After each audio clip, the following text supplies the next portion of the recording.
많은 분들이 노후자가 얼마 있으면 돼요? 다 질문이 거기에 집착해요. 그러니까 돈만 어느 정도 있으면 다른 문제는 오케이라고 생각하는데 아니잖아요. 이건 돈 있다고 해결되는 부분이 아닌 지금 거잖아요. 말씀드린 내용. 엊그저께까지 상식으로 생각했던 주택에 관한 생각, 애들 교육에 관한 생각, 애들 결혼에 관한 생각, 내 노후에 관한 생각, 이런 생각들을 180도 바꿔야 된다.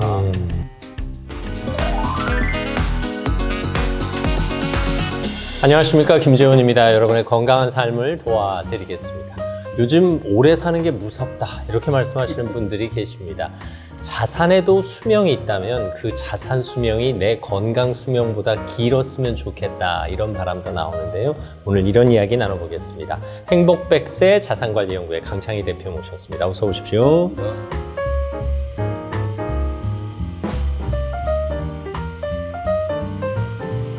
오래 사는 게 무섭다, 이게 단순한 농담은 아닌 모양입니다. 그런데 이제 저는 그 느끼는 게 노설계의 발목을 잡는 세 가지 착각이 있다고 좀 말을 하는데요. 우선 첫째, 인생에서 80 이후는 없다고 많은 분들이 생각하고 계획을 세워왔는데 실제는 재수 없으면 120살까지 산다고 그러니까요.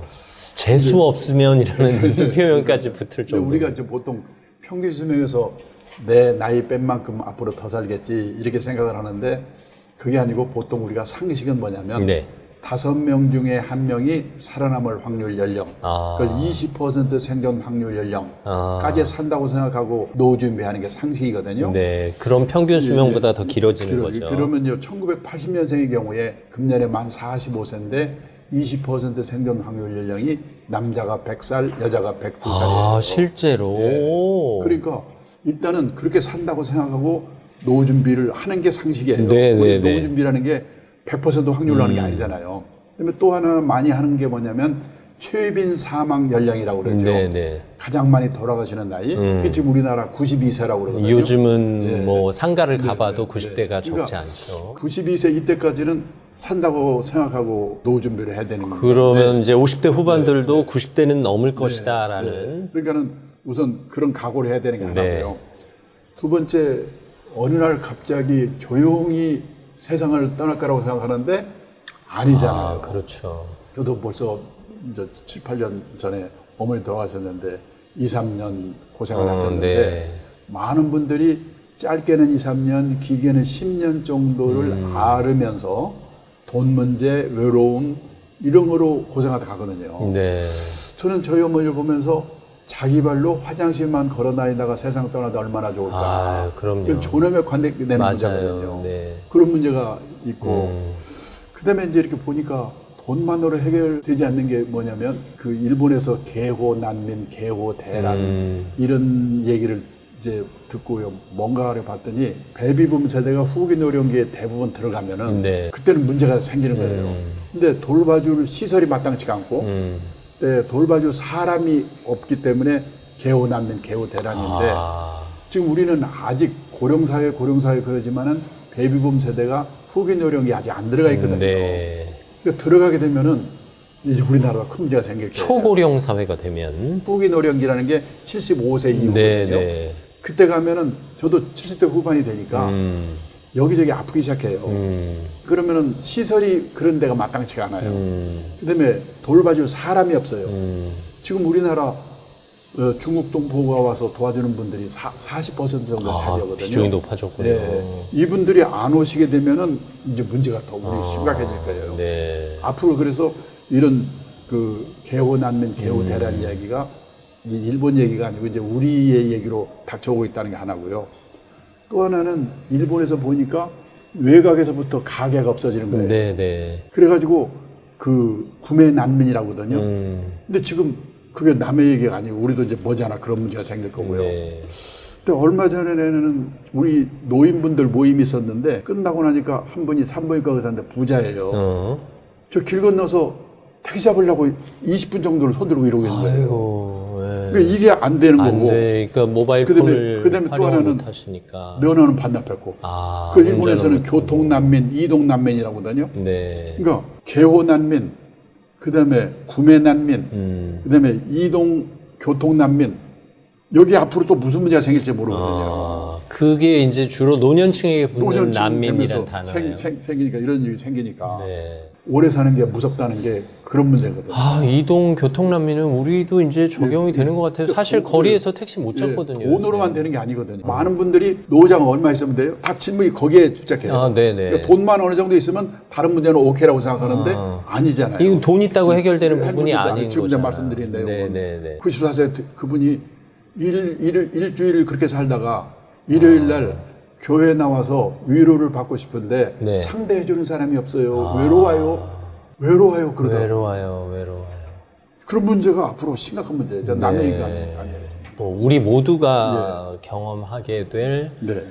시간의 문제입니다. 사실 이게 대표님이 지금이야 이제 70대 후반 연세에도 어쨌든 건강하게 평생 현역의 개념으로 일을 하고 계시지만 이게 인간이라면 누구나 피해갈 수 없는 질병의 고비가 있잖아요. 더욱이 100세 시대면 100세 아프다 싶으면 자녀도 70대가 된 터라 그러니까요. 이 돌봄을 받기가 여의치 않은 거잖아요. 그러니까 우리나라는 뭐 사실 의술이나 이런 거는 사실 뭐 우리나라 못지않고 건강보험 제도가 참 잘 돼 있잖아요. 그렇죠. 이제 중대질병도 어느 정도 보험으로. 저는 그러니까 예를 들어서 뭐 미국에서는 보험이 안 된 사람들이 많아가지고 돈이 없어서 죽는다고 그러고 뭐 카나다 같은 경우는 그건 다 무료인데 순서가 나와서 기다리다 죽는다고 그러잖아요.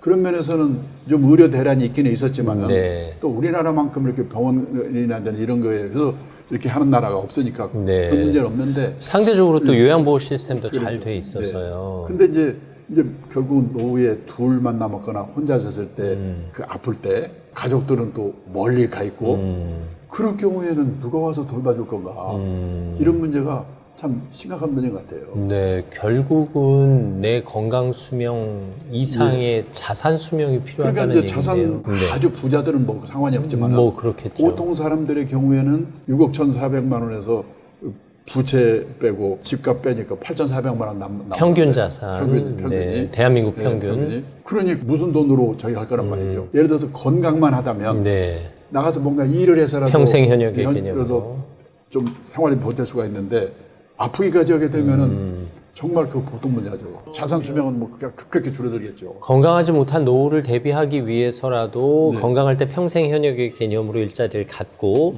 아울러 부동산과 금융자산의 비중을 맞춰놔야 되는 아플 때를 대비해서라도 금융자산을 어느 정도 확보해 놓을 필요는 있네요. 그렇죠. 그러니까 우리는 그게 없으니까 참 문제이기 때문에 또 그리고 또 보험을 들어둘 필요가 있는 게 뭐냐면 예를 들어서 퇴직을 했는데 생활비가 줄었습니까? 이렇게 물어보면요. 선진국에서도 30-40%가 안 줄었어요. 그래요. 그래요. 그 왜 안 줄었습니까? 그러면요. 병원비, 간병비 때문에 그렇다고 하거든요. 오히려 안 쓰던 돈을 쓰게 되니까. 선진국도. 그게 문제예요. 노인분들에게 당신은 건강하십니까? 물어보면 미국이나 일본에서는 예 건강합니다 대답이 60% 정도인데 우리나라는 예 건강합니다 이렇게 대답하는 비율이 40% 정도밖에 안 돼요. 그래요. 그러니까 우리가 훨씬 더 험한 일에서 살아서 그러겠죠. 예를 들어 생활비는요 나가는 게 뻔하기 때문에 아껴서 쓰고 그러면 되는 거거든요. 근데 이 병원비, 간병비는 언제 생길지 모르고 언제 끝날지 모르니까 얼마나 들지 모르거든요. 그러니까 이거는 일단은 중대질병보험 하나를 들어가지고 방어를 해야 돼요. 그래도 그것만으로는 안 되니까 금융자산을 어느 정도 갖고 있어야지 그 돈으로 그 병원비에 충당할 수가 있는 거죠. 그래서 이제 요즘 간병보험 같은 걸 드는 분들이 많이 늘고 있더라고요. 그런 것 때문이라고 생각됩니다. 앞서도 잠깐 말씀하셨지만 건강하지 않은 상태, 그러니까 질병을 얻고 투병하다가 세상을 떠나는 그 기간이 다른 선진국에 비해서 우리나라가 상대적으로 길잖아요. 그 기간을 대비하는 노력이 반드시 필요하다는 말씀이시죠. 그렇죠. 그런데 그 기간이라는 게 우선 우리나라에 그런 시설이 거의 뭐 없다고 봐야 돼. 상대적으로 부족하다. 그리고 그냥 요양시설 같은 데 가서는 참 이런 거는 함부로 제가 말씀드리기가 어려운 문제지만은 그래 들어가 있는 사람들이 참 힘들어하잖아요. 뭐 존엄의 문제도 있을 수 있고. 존엄의 문제도 있고 그러니까 앞으로는 좀 생길 거로 봅니다. 이 시니어들이 아픈 사람들이 들어갈 만한 시설이 좀 많이 늘어날 거예요. 근데 이웃나라 일본도 보니까 고령사회 우리보다 20-30년 앞서갔고 또 어느 정도 선진국이니까 그런 게 돼 있는 줄 알았거든요. 없는 거예요. 예를 들어서 화장 시설 같은 것도 저는 그 일본이 그렇게 모자랄 줄 몰랐거든요. 어느 정도냐면요. 이게 수명이 늘어날 때는 잘 안 돌아가시거든요. 네. 근데 어느 한계도 다르면 한꺼번에 돌아가시는 거예요. 그래서 지금 일본을 뭐라고 하냐면 죽음이 많은 사회, 다사사회라고 하거든요. 지금 우리도 가끔 신문에 우리도 얼마 지나면 다사사회가 올 텐데 어떻게 될 거냐 기사가 가끔 나요. 네. 근데 일본은 지금 본격적인 다사사회예요. 일본은 원래부터 화장하던 나라이기 때문에 화장터를 많이 진 줄 알았어요. 많이 못 져가지고 부족하대요. 우리나라도 화장터가 부족해서 원하는 시기에 3일장을 할 수가 그래서 없잖아요. 우리도 지금 4일장, 5일장, 6일장 가잖아요. 일본에서 문제가 뭐냐면 다사사회니까. 근데 화장터는 안 잡히지. 병원에서는 시신 갖고 나가라지. 집에 갖다 놓을 수 없지. 일본에서 요즘 유행하는 게 뭐냐면요. 시신 보관 호텔이 유행이래요. 아, 그래요. 예. 그런 문제가 지금 남의 문제가 아니거든요. 바로바로 장례식을 치를 수 없게 근데 우리나라는 특히 화장 비율이 급격하게 늘어났어요. 네. 예를 들어서 제가 1988년 올림픽 하던 해예요. 아버지가 돌아가셔서 벼락같이 와가지고 산소 자리를 그때 찾는데 네. 산소가 없어요. 그래가지고 아는 분도 천안에 모셨는데 그때 우리나라의 화장률이 15%였어요. 아, 네. 매장이 85%고. 그래서 제가 그때 무슨 걱정을 했냐면 이러다가 우리나라는 삼천리 강산이 무덤으로 덮이겠구나. 그런 걱정을 했거든요. 근데 그로부터 10년 후 SK그룹의 최정현 회장님 돌아가시면서 화장했어요. 네네. 그분은 우리나라 큰일 났다. 그래서 화장 캠페인을 한 번이거든요. 영향을 줬나? 화장률이 20%가 됐어요. LG그룹의 구원모 회장 돌아가시면서 수목장을 했어요. 네. 지금요, 우리나라의 화장률이 몇 퍼센트인지 아십니까? 5년 전에 88%, 작년에 94%. 아, 그래요. 그러니까 벼락같이 화장률이 늘어난 거예요. 일본은 원래 화장하는 나라인데도 화장터가 부족한데 우리는 화장률이 벼락같이 이렇게 늘어났기 그러니까 때문에 장례 문화가 한 10년, 20년 사이에 그냥 급격하게 바뀐 거예요. 정부의 어찌는 이런 것도 약간 추진도 있었고요. 네. 그러니까 다사 사회에 대한 대비가 이럴 부족하다. 정도로 우리가 예상치 않게 급격하게 바뀌는 게 문제거든요. 고령화의 속도라고 하는 면에서 얘기를 하지 않습니까? 그 고령화의 속도가 뭐냐면은 이 전체 우리 사회 인구 중에서 65세 이상 인구 비율이 7%를 넘어서면 늙기 시작한다고 그래서 고령화 사회라고 하잖아요. 그게 우리나라는 2000년에 시작이 됐고요. 네. 일본은 1970년에 시작이 됐어요. 30년 빨리 됐어요. 네. 그 다음에 노인의 비율이 20%가 되면 화끈하게 늙은 나라다 해서 초고령 사회라고 하잖아요. 7% 넘어선 때부터 20% 될 때까지 걸리는 기간을 고령화의 속도라고 그러거든요. 프랑스는 155년이었어요. 아. 일본은 34년이었어요.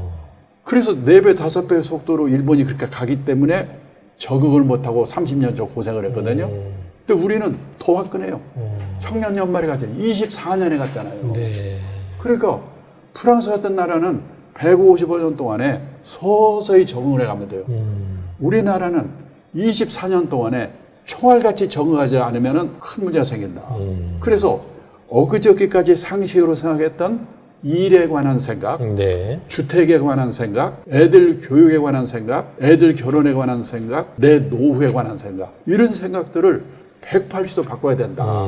그러니까 우리나라의 문제는 이 바뀌는 속도가 다른 나라의 3배, 4배의 속도로 가기 때문에 이런 문제가 생겨요. 이 노후 문제도 그래서 더 우리가 복잡하다는 거예요. 말 그대로 사고의 전환이 필요해서 집집집 하던 시대 지났고 부동산 비중 낮춰야 되고 현금 비중 높여야 된다는 얘기고요. 그리고 간병이나 돌봄의 문제가 네. 이렇게 갑자기 대두되는 이유도 속도의 문제가 있는 거예요. 게다가 이제 성인 자녀에 대한 돌봄도 일찍 중단하셔서 빨리 자립을 시키셔야 된다는 이야기고 내가 질병 이후에 어떻게 살아갈 것인가. 그러니까 건강 수명을 늘리기 위한 대비를 하셔야 되는데 그러려면 자산 수명을 늘려야 하고 자산 수명을 늘리려면 금융자산 비중을 높여야 하고 나이 들어서는 외부의 투자나 특히 부동산 투자, 주식 투자도 조심스럽게 신중한 결정을 하셔야 된다. 그러니까 이런 이런 개념. 일에 관한 생각, 주택에 관한 생각, 이런 게 애들 교육에 관한 생각, 결혼에 관한 생각, 이것들이 다 얽혀 있는 거잖아요. 그런 게. 그렇죠. 사실 자녀 결혼 때도 지나친 지원은 줄이셔야 된다는 얘기인데요. 이게 참 이게 빈부격차에 따라 문제가 더 심각해지는 거잖아요. 그러니까 뭐 부유한 계층은 염려 안 한다 치더라도. 예를 들어서요. 보통 일본에서도 문제가 안 되는 게 다들 작은 집에 살고 있어요. 네네. 집 때문에 뭐 사람들이 스트레스 안 받아요. 내 새 살아도 남의 눈치 안 보고 그래야 되는데 네. 우리는 또 한쪽에서는 엄청나게 큰 집에 그러니까요. 그렇게 하는 데가 있고 어려운 사람 어렵고 근데 그런 것들이 괴롭고 또 그게 많은 분 운에 의한 요소가 너무 컸던 거예요. 예를 들어서 내 직장이 여기이기 때문에 할 수 없이 여기 살아가지고 갑자기 오르는 데 사람이 있고 그럴 수도 있죠. 내 직장이 저 북쪽이었기 때문에 거기 살았던 사람들은 네. 그냥 죄도 없이 거기서 그런 걸 보면 화가 나죠. 네. 사람들이 많이 화가 나 있는 것도 그 분노가 차 있는 것도 그런 것들도 좀 생각이 좀 근데 그런 뭐 문제들 흐름이 그렇게 된 걸 뭘 누굴 탓하겠습니까? 네. 그럼에도 불구하고 우리가 뭔가 미래를 대비하기 위해서 네. 생각의 패턴, 네. 그러니까 사고의 양상을 바꿔야 된다라는 말씀이시잖아요. 그래서 저는요, 우리들도 그렇고 우리 애들도 그렇고 이 자립이라는 문제에 대해서 심각하게 생각해봐야 되는데 네. 자립은 세 가지가 있거든요. 첫째가 행위의 자립. 내가 머물렀던 자리에 쓰레기 누가 와서 치우게 만들잖아요. 회사에서도 누가 뭔 일하면 못 믿어서 누가 와서 봐줘야 되는 애들이 있잖아요. 네. 그러면 그런 애들의 노후는 어떻게 될 건가? 그런 애들의 부모의 노후는 어떻게 될 건가? 313만 명이 캥거루가 된 이 문제, 행위의 자립부터. 두 번째가 의식의 자립이잖아요. 우리나라처럼 남의 눈 때문에 미치는 나라가 없잖아요. 저는 미국에서 살아보지 못했는데 미국 종사님이 그러더라고요. 거기는 학교로 졸업해도 넓은 천지에 흩어져 버리기 때문에 친한 친구 몇 명 빼고는 누가 어디서 뭐 하는지도 모른다. 관심도 없고. 맞아요. 근데 우리는 동창회 향후에 동네 모임, 개 모임 모여가지고 뭐 사고 뭐 샀다고 사진 찍어 올리고 나는 점심에 이거 뭐 한주고 누구는 어떠고 우리나라처럼 남의 눈 때문에 미치는 나라가 없잖아요. 그 관계가 또 오래 지속되니까. 그렇죠. 남의 눈에서 벗어나야 앞에 그런 일들이 가능한데 네. 그 남의 눈 때문에 그러거든요. 그다음에 경제적 자립인데 다들 경제적 자립 보면 재테크, 돈 버는 능력. 근데 진정한 경제적 자립이란 주어진 경제적 상황에 자기 자신을 맞춰놓는 능력을 기르는 것이다. 이게 어떻게 보면 인식이 있어야 되는 거죠. 지금 말씀을 듣고 보니까 자산 수명을 늘린다는 개념은 자산을 불리고 오래 유지한다는 개념이 아니라 내가 갖고 있는 자산에 내 삶의 패턴을 맞춘다라는 의미가 그렇죠. 더 세지 않을까? 그러니까 지금 말씀대로 우리는 다 재테크, 네. 돈 버는 능력, 그러니까 자산을 늘리는 거는 어떻게 늘릴 건가 이렇게 생각하거든요. 근데 그게 아니고 예를 들어서 절약 같은 것도 거기에 해당되는 거죠. 네. 근데 어디 가서 제가 절약을 얘기하면 많은 분들이 화나는 표정을 해요. 지금 바빠 죽겠는데 올라 떨어져 그 얘기만 해. 투자. 다들 투자로 승부를 네, 보겠다. 우리가 30년, 40년 세계 역사에 없는 고성장 시대를 살았기 네. 때문에 우리는 의식하고 있지 않지만은 미국, 일본 같은 선진국 사람들이 우리를 보면은 너무나 낭비 요인, 거품 요인이 많거든요. 네. 그런 것들을 어떻게 줄일 수 있는 그 노력. 그다음에 사교육비도 문제가 뭐냐면은 이 사교육의 문제가 아니라 사교육의 애들을 생각하는 애들로 키우질 않았잖아요. 지금 직업이 사라지는 시대거든요. 그렇죠. 2033년이 되면 현재 있는 직업의 47%가 사라진대요. 그리고 요즘 신규 채용이 없잖아요. 신규 채용 비율이 저도 놀랐는데요. 2019년에 벌써 전체 채용 건수의 50%로 줄었더라고요.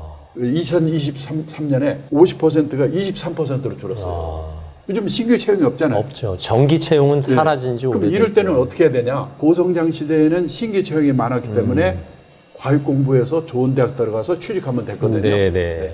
저성장 시대에는 신규 채용이 별로 없기 때문에 중소기업 같은 데 들어가 가지고 몇 번 이직하면서 좋은 회사로 옮겨가야 되죠. 옮겨갈 때 저기서 날 뭘 뽑냐? 학벌, 스펙이 아니고 이 친구가 우리가 시키려고 하는 일을 잘하는가 못하는가. 업무 능력을 보는 네. 거죠. 그다음에 평판, 인간성이 돼 있는가. 네. 이걸 보거든요. 우리나라 어머니들은 아직도 과외 공부는 뭐라고 하냐면은 돈 들어가는 게 문제가 아니라 저는 엄마들이 시간표를 짜가지고 좋은 선생 골라서 거기 가서 외우는 거 배워가지고 대학 들어가는 그것만 가르치기 때문에 저는 직업이 사라지면 내가 갖고 있는 능력이 갑자기 생기지 않잖아요. 않죠. 그러면 이 회사에서 만약 없어져가지고 나오게 되면은 내 똑같은 능력을 어디 가서 써먹을 수 있을까를 생각할 수 있는 능력이 있어야 되거든요. 네.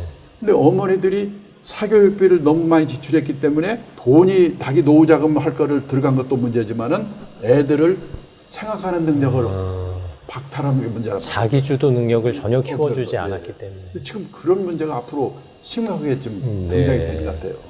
그야말로 자녀 세대의 전인 교육을 신경을 써야 하는 상황이고 네. 네. 결국 적정한 나이에는 자녀를 경제적, 의지적, 행위적으로 자립시켜야 네. 노년 세대가 우리 부모 세대가 결정적인 시기에 자립할 수 있는 역량이 갖춰지는 게 그렇죠, 아닌가 싶어요. 그렇죠. 네. 네.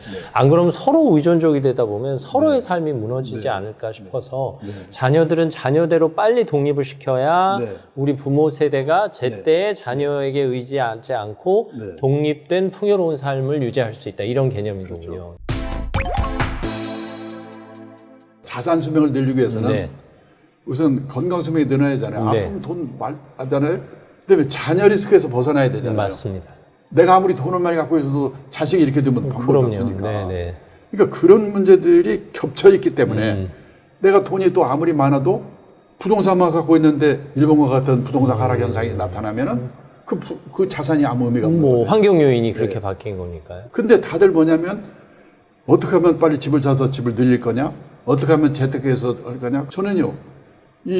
우선 우리 자식들한테 위험이란 말하고 리스크란 말 그거라도 이해를 제대로 시키는 게 중요하다고 봐요. 네. 좀 차이가 있다고 보시는 거죠? 뭐냐면요. 우리 부모들은 위험한 데 가지 마라. 위험한 데 가지 마라. 위험한 남자 만나지 마라. 이렇게 얘기하거든요. 근데 위험은 데인저예요. 그렇죠. 예, 홍수 나서 죽으려, 포탕 터져 죽으려. 리스크는 불확실성이에요. 잘 될 수도 있고 잘못될 수 있는 거. 잘못되는 것만을 리스크라고 하면은 언론에도 그렇게 쓰고 있어요. 그렇네요. 그 반만 해석한 거거든요.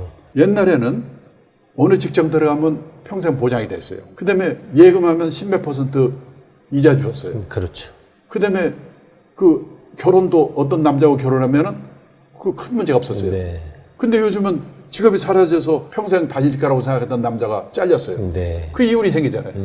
그렇기 때문에 불확실성의 시대거든요. 리스크를 저는 이해를 잘해야 되는 게 라틴어의 어원이 어디서 나왔냐면 용기를 갖고 도전하다는 데서 리스크가 나왔대요. 그래요. 깜짝 놀랐어요. 네. 그래서 저는 용기를 갖고 우리 애들도 리스크에 도전하되 관리할 수 있는 지혜를 배워야 된다. 그 지혜를 가르쳐야 된다. 그러니까 주식 투자도 보면요. 예측이라고 생각해요, 다들. 네.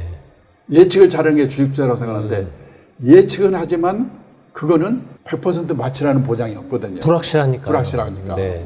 그거에 대한 이 방어를 해야 되는데 주식 투자에 리스크가 있으면 뭐냐? 시장 리스크라고 그래요. 마켓 리스크라고 그래요. 네.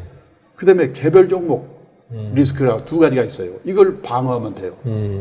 마켓 리스크는 제가 52년 이 업계에서 일해왔는데 무슨 9.11 테러 사태, 그다음에 코로나 사태, 무슨 사태 그 예상했습니까? 모르죠. 제가 52년 이 업계에서 일을 해왔는데 불치의 사태가 가끔 네. 나타나거든요. 내가 갖고 있는 주식이 우량 주식이라는 확신만 있다면요. 6개월 후가 될지 1년 후가 될지 2년 후가 될지는 모르지만 그 상황이 지나가면 회복될 수 있다. 그때까지 기다릴 수밖에 없다. 네. 그래서 장기 투자를 하라고 그런 거거든요. 근데 보통 사람 장기 투자 이야기만 하면 짜증을 내는 거예요. 지금 우리 애들이요. 지금 20대 남성이 1년에 주식 투자를 할 때 샀다 팔았다를 몇 번 하냐면 68번을 해요. 아, 그래요. 세계적인 운용사들이 보통 자산 운용할 때 얼마나 한 번씩 사고 파냐면 2년이나 3년에 한 번씩 사고 팔아요. 근데 우리는 1년에 68번을 샀다 팔았다. 이거 자본시장 연구원에서 발표한 거예요. 그러면요, 꿈에도 나타나요. 일하다가도 그 생각해야 돼. 회사 잘려요. 거기에 매여 있어야 되는 거죠. 그렇죠. 그게. 그리고 어쩌다 한 번은 모르지만 68번을 계속 맞힐 수가 없는 거예요. 맞습니다. 그런 일들을 지금 하고 있거든요. 그러니까 주식 투자했다는 리스크는 장기 투자하고 아무리 시장이 올라가더라도 불량 주식은 안 오르거든요. 좋은 주식을 고르는 노력, 그게 개별 종목 리스크예요. 근데 아무리 노력을 해도 신의 한 이상 100% 우량 종목 고른다는 보장이 없어요. 네. 그래서 5종목, 10종목, 20종목에 분산 투자하세요. 그런 거거든요.